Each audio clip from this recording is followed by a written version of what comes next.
Hello everyone. Welcome back once again to your own platform, Encounter 24. And we are here to encounter another issue, another point, and this is your common error series. So let's start today's proceedings and perform the function. So first sentence is a cool light breeze was blowing and it soon put the child to sleep. देखो बच्चे क्या करना है इसके अंदर जो एक बेहतरीन तरीके से जो काम करना है कॉमन एरर वाली जो बात मैं कर रहा हूं यहाँ पे हमने कॉमन एरर मतलब एक जो मिस्टेक है उसको सॉर्ट आउट करना ही करना है ना। क्या दिक्कत आ रही है उस एरर को गलती को फाइंड आउट करना है सॉर्ट आउट करना है। A cool light breeze was blowing. देखो जी, अगर यहाँ पे मैं यहां से यहां तक सेंटेंस मानता हूं तो भी एक बात है ना। अब यहां से मानते हैं तो देखते हैं क्या करना है। A cool light breeze was blowing and it soon put the child to sleep. A cool light breeze क्या होता है बच्चे? ब्रीज है ना, अपने आप में क्या होता है, एक एयर होती है, लाइट एयर ही बोल सकते हैं इसको। ठीक है, इसको क्या कह सकते हैं? Light air. हल्की जो हवा बह रही होती है, मंद मंद बह रही होती है, ठंडी हवा चलती है हल्की हल्की थोड़ी थोड़ी, तो क्या होता है वो हवा बहुत ही अच्छी नजर आ रही होती है ना, सुहावनी हवा होती है। अब क्या कहते हैं, इसका मीनिंग ये है लाइट। तो जी बच्चे यहाँ पे इस लाइट का कोई औचित्य नहीं रह जाता है ना। जब इस ब्रीज का मतलब ये लाइट एयर है ना, हल्की हवा है, और दोबारा से फिर से इसको हल्का लिया जा रहा है, डबल वर्ड यूज किया जा रहा है यहाँ पे, इसका भी मतलब ये और फिर ये वर्ड तो आ ही रहा है। तो जी ये कंडीशन क्या कहलाती है? इसमें सुपरफ्लुअस कंडीशन। क्या कहलाती है? Superfluous condition. समझ गए? ये सुपरफ्लुअस एरर है। ये मैं कह सकता हूं या आप कह सकते हैं। ठीक है, जितना चाहिए उससे ज्यादा। ठीक है, जितना चाहिए हमें यहां से कंफर्म हो रहा है, सेंटेंस कंप्लीट हो रहा है, मीनिंग कंप्लीट हो रहा है, लेकिन इवन देन यहां से क्या हो रहा है, यहां वो एक्स्ट्रा चीज ऐड कर रहा है, उसकी रिक्वायरमेंट नहीं है। और रिक्वायरमेंट नहीं है तो फिर इसका क्या औचित्य है? ये चीज यहां गलत हो जाएगी। समझ में आ गया? ए कूल ब्रीज वॉज ब्लोइंग, है ना। अब देखो क्या है, यहां एक कूल ब्रीज है। ब्रीज अपने आप में क्या है? नाउन हो गया, है ना। और ये जो कूल है ये क्या बन गया? ये इसमें इसकी क्वालिटी है, ये एडजेक्टिव बन गया। ठीक है, तो ए कूल ब्रीज वॉज ब्लोइंग यूं बोलेंगे हम। एरर मिल गया हमें। यहां तक एक सेंटेंस है, ये अपने आप में परफेक्ट सेंटेंस है। अब ठीक है, अब क्या कहता है, ये एंड यूज हुआ है जी यहाँ पे। It soon put the child to sleep. देखो जी, ये एंड है, ये किसके रूप में? कनेक्टर के रूप में आया बच्चे यहाँ पे। ठीक है, कनेक्ट करना, इट मींस कंजंक्शन के रूप में। इट किसके लिए यूज हुआ है? It soon put the child to sleep, बच्चों को सुला दिया फटाफट। ये इट है ना बच्चे, कहां के लिए आ रहा है? ये कूल ब्रीज के लिए आ रहा है। किसके लिए आ रहा है? Cool bridge. इट किसके लिए आ रहा है? Cool bridge. कूल ब्रीज को रिप्लेस किया है तो इट प्रोनाउन से हमने क्या कर दिया?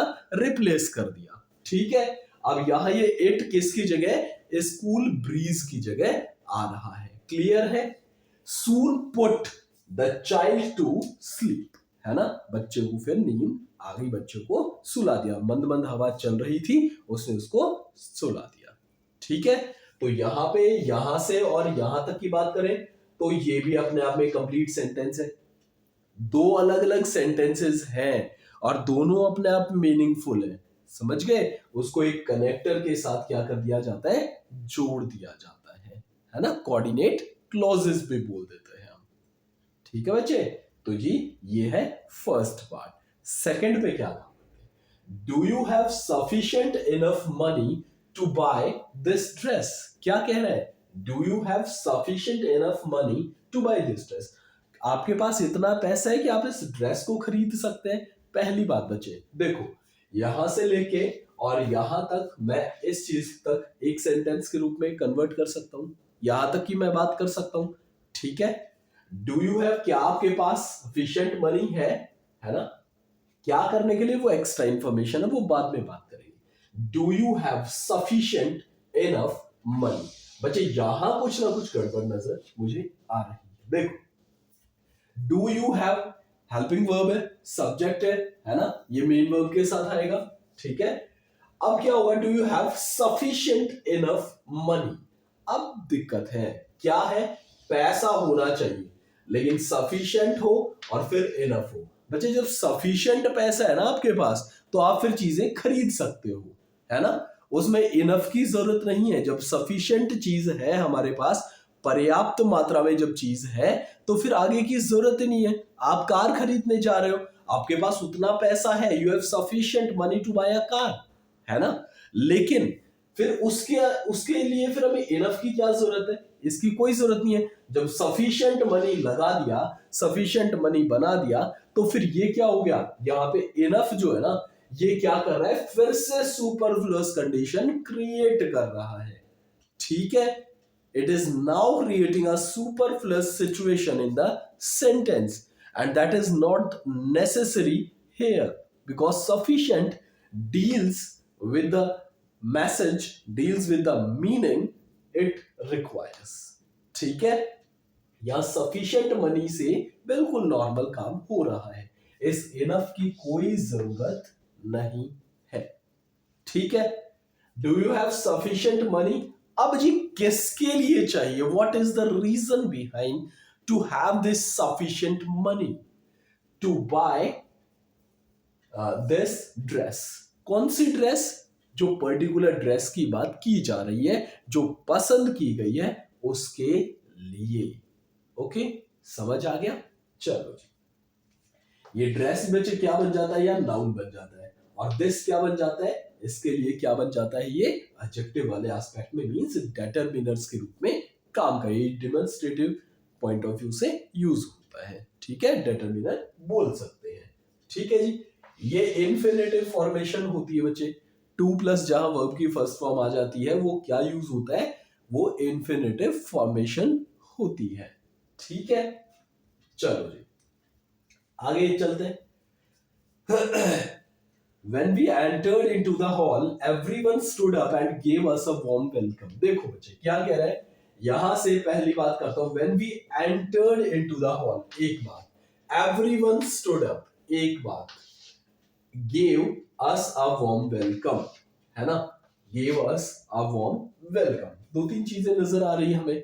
अब पहली बात करते हैं, when we entered into the hall, जब बात कर रहे हैं ना बच्चे, यहाँ पे कौन सी फॉर्म यूज हो रही है, सेकंड हो रही है, इट मींस कहां जा रहे हैं, पास्ट की तरफ जा रहे हैं। ये जो वर्ड है ना, ऑलमोस्ट ये भी हमें इंडिकेशन देता है कहीं ना कहीं पास्ट की तरफ थोड़ा।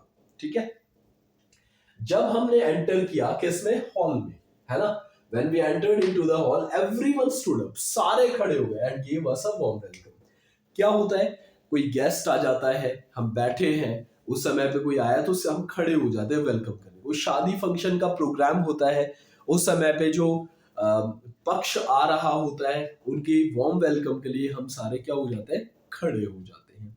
ठीक है, आगे बात समझ में। चल, when we entered into the hall, अब देखो बच्चे, when we entered into the hall, ये इक्वेशन क्या है, ये कुछ ऐसी इक्वेशन है जो समझा रही है। when we entered into the hall, कहां एंटर कर रहे हैं, हॉल में एंटर किया। अब सीधे सीधे मैं ये बोल सकता हूं एंटर्ड द हॉल, तो मीनिंग वही है।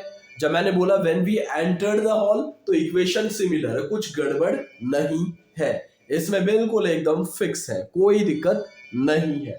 देखो when we entered the hall, लेकिन क्या लगा दिया, यहां into लगा दिया। अब एंटर का मतलब ही अंदर जाना है और into का मतलब ही अंदर जाना है, तो अगर केवल into लगाएंगे तो बात बनने वाली नहीं है। एंटर के साथ into लगा दिया तो जी क्या बन जाएगा, फिर से सुपरफ्लुअस कंडीशन हो जाएगी, क्योंकि रिक्वायरमेंट ये पूरी कर रहा है, इसकी जरूरत नहीं है तो एक्स्ट्रा चीज कर रहा है, उसी मीनिंग को आगे बढ़ा रहा है। तो दो एक जैसी चीजें एक साथ यूज नहीं हो सकती है। आगे बात समझ में।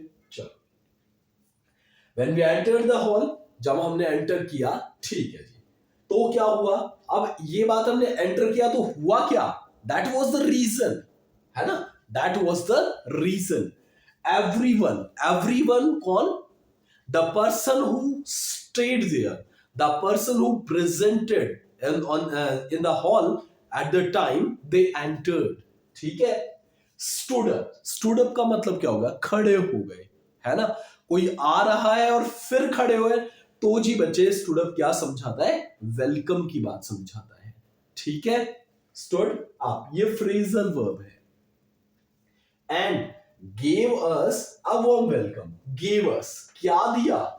किसको दिया? हमें दिया। क्या दिया? वो एक और क्वेश्चन है। A warm welcome. क्या दिया बच्चे? Warm welcome. ठीक है। ये वेलकम क्या है? नाउन। ये क्या बन गया? Warm welcome. ये एडजेक्टिव पार्ट बन गया। ध्यान रखना है, ये पोर्शन कुछ समझा रहा है। व्हाट का रीजन आ रहा है, समझ आ गया? क्या दिया? ये ध्यान रखना, क्या दिया? एक वार्म वेलकम। और वार्म वेलकम कैसे? ये स्टूड, ये रीजन है, ध्यान रखना। ठीक है। ये रीजन है इसका। खड़े हुए तो फिर इसलिए हुए, वार्म वेलकम दिया। कैसे दिया? हाउ, है ना, हाउ। तो फिर जी स्टूड अप। ठीक है। चलो, the essay on women empowerment should not exceed more than 500 words। देखो जी बच्चे, द essay मीन्स एक पर्टिकुलर essay की बात हो रही है। एक ही ऐसे की बात हो रही है, द वर्ड यूज किया है, तो कहीं ना कहीं पर्टिकुलराइज कर रहा है। ये डेटरमिनर मान सकते हैं। ठीक है जी। द ऐसे ऑन विमेन, क्या कह रहे हैं? On women empower. देखो ये क्या है हमारा? ये है टॉपिक, है ना। इशू जो है ना बच्चे, क्या बोलूं? इशू जो है वो है हमारा ये टॉपिक, विमेन एम्पावर। इसको क्या बोलते हैं? इसको विमेन बोलते हैं। Women, women, women empowerment. ठीक है। The essay on women empowerment should not exceed more than 500 words। जो ऐसे होना है ना, ऐसे किसके ऊपर? ये है point, women empowerment. Should not exceed, क्या नहीं होना चाहिए? ज्यादा नहीं होना चाहिए। ज्यादा में क्या? Exceed more than, exceed more than, किससे ज्यादा नहीं होना चाहिए? 500 वर्ड्स।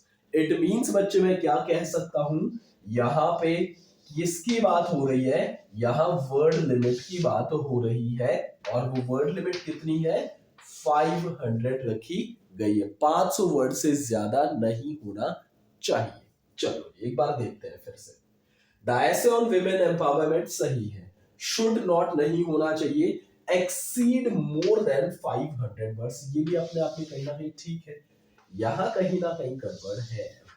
एक्सीड का मतलब भी ज्यादा वाली कंडीशन में होता है। जब बोला कि है ना, शुड नॉट एक्सीड, इससे ज्यादा नहीं होना चाहिए। आप स्पीड में चला रहे हो, इससे ज्यादा नहीं होना चाहिए। ठीक है। एक्सीड का मतलब भी ज्यादा, और फिर मोर देन का मतलब भी ज्यादा, तो फिर जी बात नहीं बनेगी, है ना। यहां पे शुड नॉट एक्सीड एकदम परफेक्ट वर्ड है, और ये जो मोर देन आ गया है, ये गड़बड़ है। ठीक है। ये वापस से उसी कंडीशन को क्रिएट कर रहा है जहां हमने शुरू किया था, सुपरफ्लुअस कंडीशन।